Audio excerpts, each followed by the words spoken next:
YouTuber and his cameraman arrested at a state trooper's home Friday. The case began with a shocking scene that quickly spread across social media.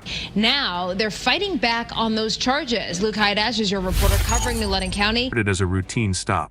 According to reports, the trooper approached the YouTuber's vehicle and the situation turned tense almost immediately. These men are First Amendment auditors. They record their interactions with police and government employees. Witnesses say the YouTuber seemed to challenge the trooper's commands, which made the moment more dangerous. And post them online. They identify themselves as independent journalists. A YouTuber was accused after an encounter with an armed CT trooper, during which the trooper, armed and cautious, kept his weapon ready while demanding compliance. Instead of calming down, the back and forth between the two only escalated, drawing attention from bystanders, and YouTuber was soon accused of resisting orders and creating a high-risk situation. Within minutes, additional officers arrived, surrounding the scene. What started as a single encounter became a full arrest operation. The YouTuber was taken into custody, with charges filed soon after. This moment would not only spark controversy, but also fuel online debates about rights, accountability, and law enforcement conduct. Who is the YouTuber? The YouTuber at the center of this case is no stranger to online attention. Known for recording and posting videos of real-life encounters, he often presented himself as someone standing up for personal rights and free speech. His channel had already gathered a loyal following, with viewers drawn to his bold style and unfiltered approach to authority. Supporters saw him as a man exposing the system, while critics accused him of looking for trouble to gain views. Before the arrest, his videos regularly showed tense interactions with police and public officials, where he pushed boundaries to test how far authority would go.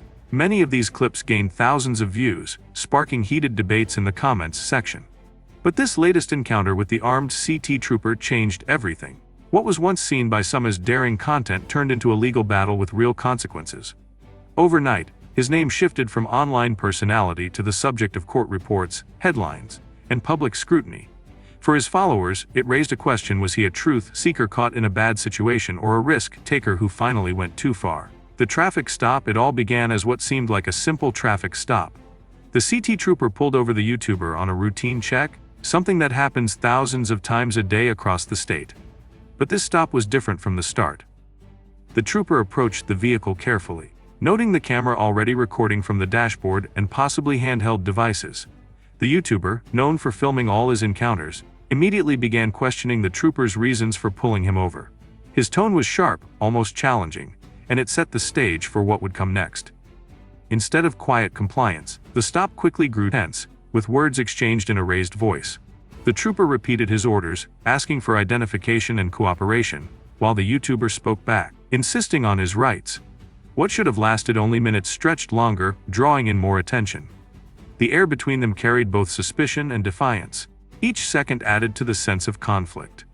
Viewers later watching the footage would see how fast an ordinary stop could turn into something that felt explosive, raising serious questions about law, authority, and responsibility on both sides. The CT trooper's actions during the encounter became the heart of the controversy. From the moment he saw the camera rolling, his body language shifted, firm, cautious, and ready for escalation.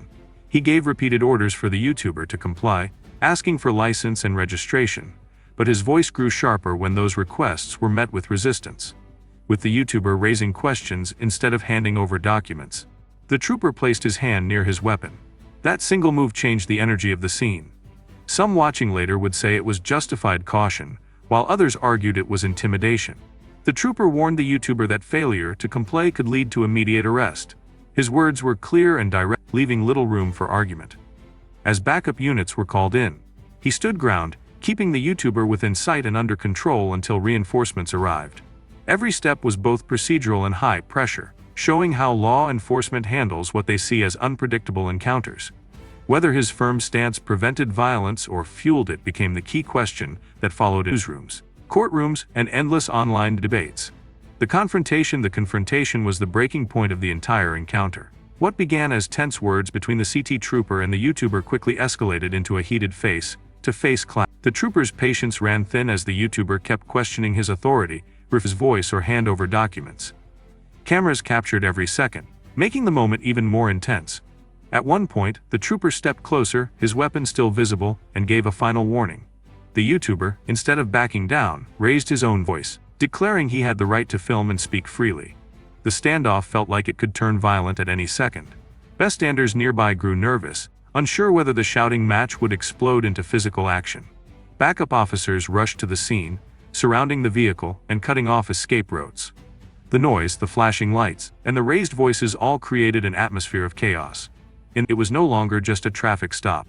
It was a battle of willpower, authority, and defiance, captured on video for the entire internet to judge. Charges filed after the confrontation came to an end. The situation moved quickly into the legal system. The YouTuber was taken into custody on the spot, with officers escorting him from the vehicle as cameras kept rolling.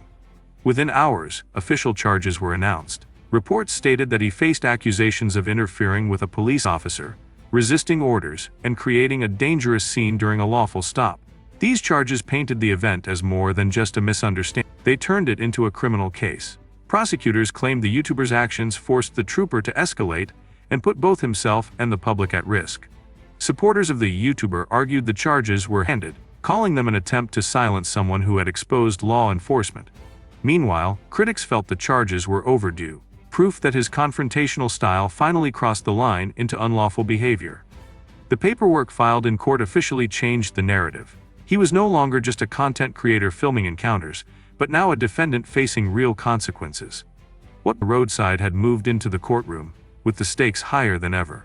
Court response: when the case reached court, the atmosphere was just as tense as the roadside encounter. The YouTuber, now in formal custody, stood before the judge as charges were read out. His defense argued that he was exercising his rights, filming in a public setting, and questioning authority within the limits of free speech. They claimed the CT trooper overreacted and escalated the encounter by bringing a weapon into play too quickly. On the other side, prosecutors painted a stark picture. They said the YouTuber's refusal to comply, his loud defiance, and his actions during the stop created a high-risk situation that justified the arrest. The judge listened carefully, weighing both the claims of rights violations and the need for public safety. Court observers noted the heavy presence of media, as reporters and supporters filled the room. Every statement made inside was soon repeated online, fueling more arguments. The court's early response was cautious, acknowledging the seriousness of the case but stopping short of final judgment. It became clear this was no ordinary case. It was a test of where rights end and law enforcement power begins. Public reaction: the public reaction exploded almost immediately after news of the arrest spread. Clips of the confrontation between the YouTuber and the CT trooper went viral, shared across social media platforms within hours. Supporters of the YouTuber rallied online, claiming he was targeted for exposing police and standing up for personal rights. They argued that recording encounters should never lead to arrest, calling him a defender of free speech. On the other side, critics saw the video as proof that the YouTuber crossed the line, accusing him of provoking officers for views and putting lives at risk. Heated debates filled comment sections, with thousands weighing in. Local residents were also divided. Some worried the case showed police overreach, while others said it highlighted how dangerous confrontations with armed officers could become.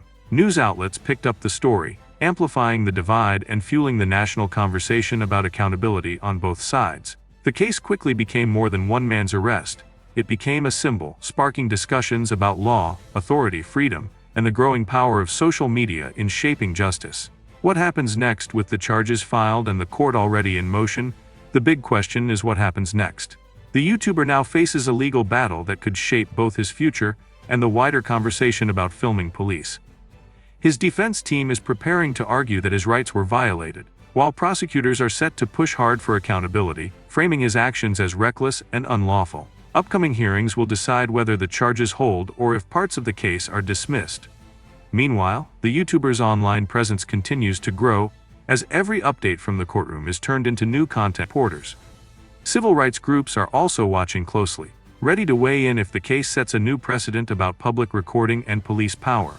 For the CT trooper and the department, internal reviews are expected, with questions raised about whether his response was necessary or excessive. The story is far from over.